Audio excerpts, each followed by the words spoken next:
Bom, olá, né? Esse vídeo eu estou gravando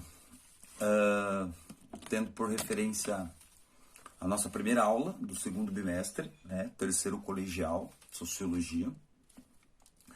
Por mais que esteja escrito Geografia aqui, é Sociologia, tá bom? Vamos lá. Qual é o tema dessa aula? Né? Essa primeira aula do segundo bimestre, ela trata, né, também da cidadania, mas sobre a expansão da cidadania, né? Nosso ponto de partida seria a Grécia, né, a Antiguidade. Uma das primeiras cidadanias, né, do nosso mundo ocidental, do nosso berço cultural, é a cidadania grega, né, que foi utilizada como modelo em várias sociedades ocidentais e, né, inclusive no nosso país. Óbvio que no processo histórico a gente teve muitas alterações, né, nesse tipo de cidadania. A gente teve Idade Média, que praticamente não havia cidadania. Na Idade Moderna isso começou a ser repensado e na Idade Contemporânea a gente luta até os dias atuais, né, nos últimos 200 e tantos anos, que é a Idade Contemporânea, para levar essa cidadania, garantir esses direitos para todos os cidadãos, né? Primeiro ponto a gente tem que pensar é a Grécia Antiga, né? Qual era aquele modelo de cidadania? Quem votava, quem participava politicamente nas cidades, né? Nas cidades-estado gregas? Você tinha basicamente quem tinha terras, acima de 21 anos, né? Então quem tinha status, podendo votar. Mulheres não podiam votar, crianças não tinham participação política também, muito menos nenhum tipo de direito específico para a criança e o adolescente, né? E os estrangeiros também, né? Esses aí, essas categorias sociais não podiam votar. Mas é inegável que para a época era uma grande evolução. Por mais que fosse somente os homens que tivessem terras e a idade delimitada de 21 anos, por mais que fossem somente esses, a democracia existia, né? A primeira democracia que excluía ainda a maioria, né? Hoje a gente tem que pensar na cidadania, né, para a gente não perder muito tempo com todo o processo histórico que eu já expliquei para vocês, né, onde teve direito, onde não teve. Vamos pensar no momento presente. No momento presente, se você tem entre 16 e 18 anos, você escolhe votar. Acima dos 18 anos, você tem a obrigação de votar. E agora esqueci a idade mínima de voto, né? A idade máxima, que é um dado que eu não tenho. Muito bem. Essa aula ela tem então como título, né, uma pós-discussão a respeito da cidadania, é a gente pensar quais são os grupos sociais que nos últimos anos ganhou, né, mais visualização, né, sobre esses direitos do cidadão, né? Algumas categorias sociais sofrem preconceito pela condição física, pela condição social, né? Que são, no caso aqui, vou falar sobre 4 e dar, né,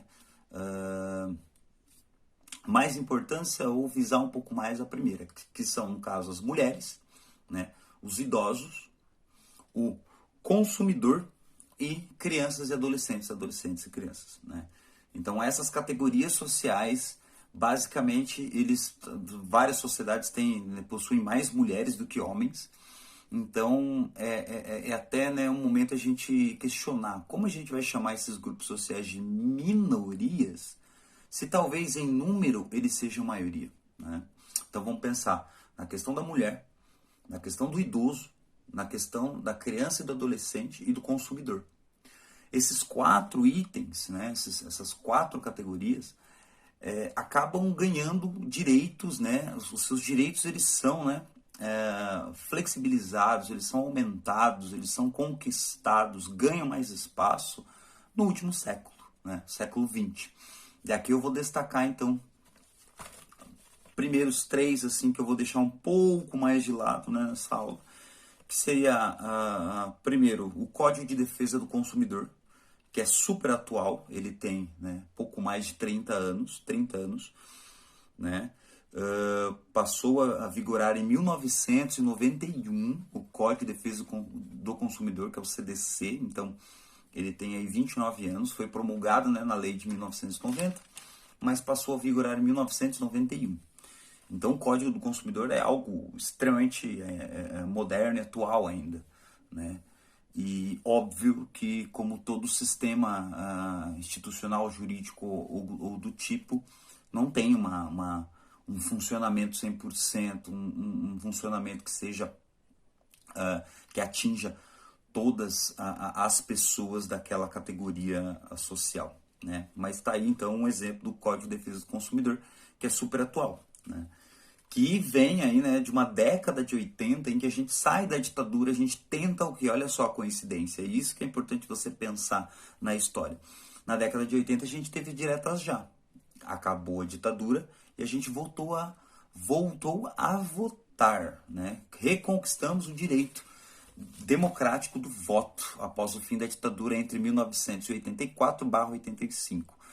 E dentro disso você tem o que, então? Né? Você tem que suprir uma nação que está se modernizando. Então você precisa de leis novas.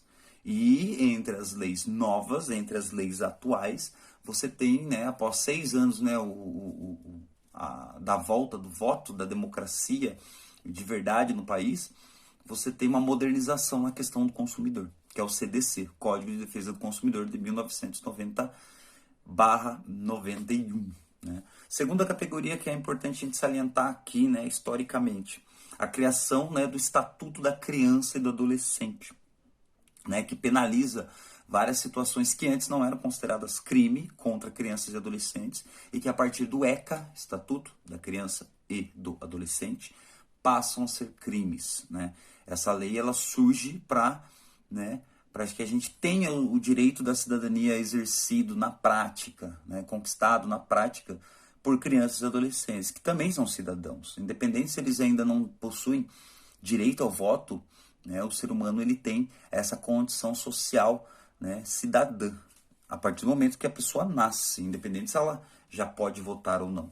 Né? O voto é basicamente consequência do que o indivíduo vai ter socialmente, né? De acordo com a maturidade social dele, a maturidade física dele, mental e etc., ele passa a usufruir, né, dos outros parâmetros da sociedade, né, de outras instâncias sociais. Então o ECA e o CDC, Código de Defesa do Consumidor, e Estatuto da Criança e do Adolescente, ambos são de 90/91, promulgados e passados a vigorar aí nesta época. Então, os dois são atuais, possuem apenas, né, pouco mais ou um pouquinho menos de 30 anos.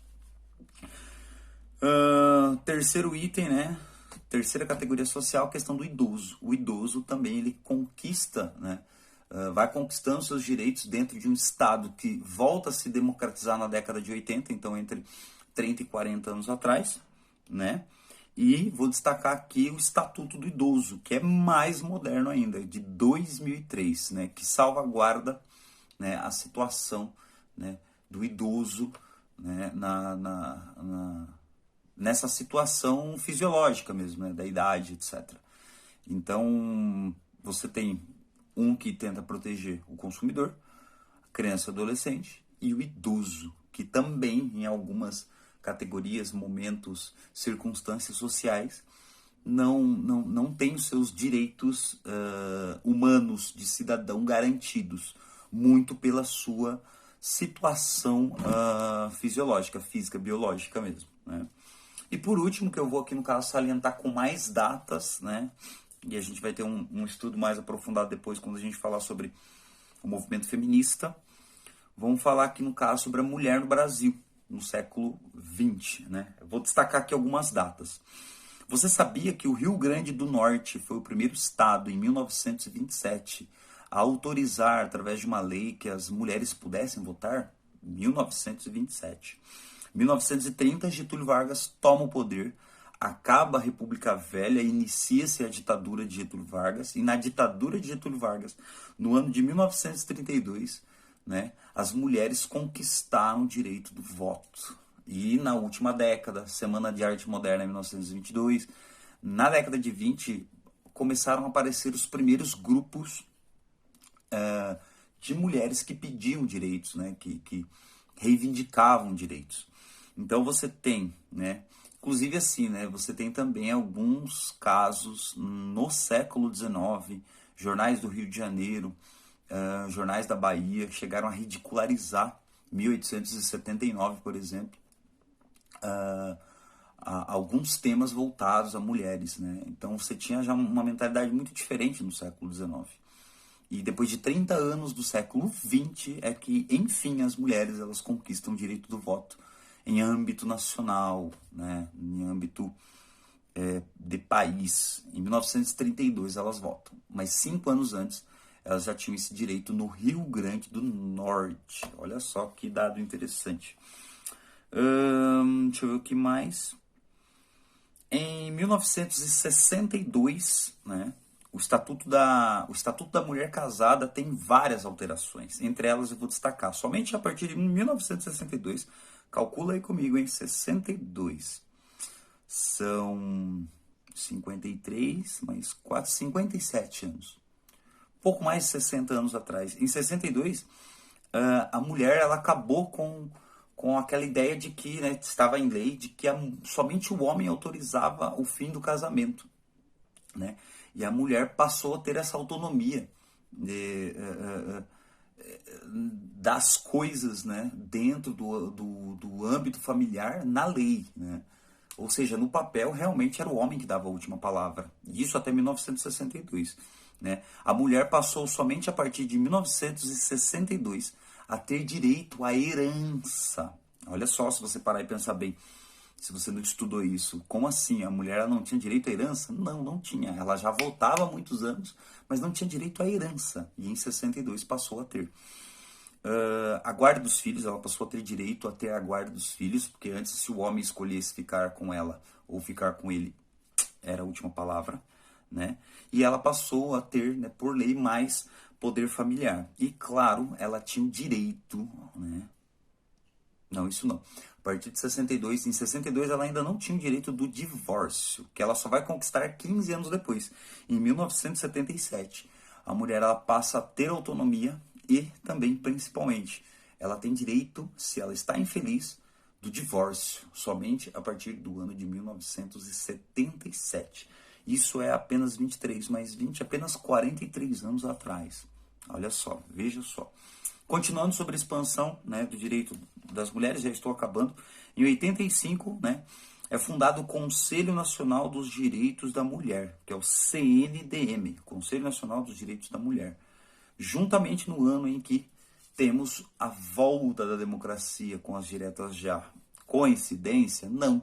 É um momento expansionista dos direitos, né? Seja para a mulher, seja para o idoso, seja para as crianças e adolescentes, ou até no caso aí, né, um código de defesa dos consumidores, né, do consumidor. Isso foi em 85 e por último, não, penúltimo, 2006, né, foi assinada a Lei Maria da Penha, né, que conta a história de uma farmacêutica que chegou a ficar paraplégica depois de muita violência sofrida pelo marido, e em todas as instâncias que ela recorreu, ela não foi atendida decentemente, e os casos de violência continuaram por muitos e muitos anos, até que Maria da Penha, né, perdeu a vida. E por reconhecimento, a gente não sabe exatamente como isso chega, né, como isso funciona, mas por reconhecimento, em 2006, a gente tem, né, no caso aí, assinada a Lei Maria da Penha, que reconhecia, né, que existia o feminicídio, ou seja, que a violência contra a mulher acontecia pelo fato dela ser mulher, pelo fato dela ser o sexo ali naquele momento frágil, né? E só o feminicídio ele só pode ser falado, só pode ser, né, no caso, dito, né, a partir de 2015, né, 9 anos depois da Lei Maria da Penha. Em 2006 você tinha, né, um estado, né, de leis que assegurava os direitos da mulher, né? Assegurava, lembre-se, o que está no papel nem sempre se passa na prática, né? E em 2015, né, para finalizar, a Lei do Feminicídio, né, que diz sobre, né, a violência doméstica para com as mulheres, reconhecendo que essa violência ocorria pela condição da mulher, né? por ela ser o sexo frágil, né? E continuamos, 5 anos depois, então, 2020, num estado em que a gente ainda precisa garantir, né, os direitos de todas essas categorias, que não eram lembradas na Grécia Antiga, por exemplo, no momento do voto, né? O idoso, a criança e adolescente, a mulher e o consumidor. Passamos aqui do tempo. Obrigado. Essa é a aula 1 de Sociologia, terceiro ano. Segundo bimestre. Tchau.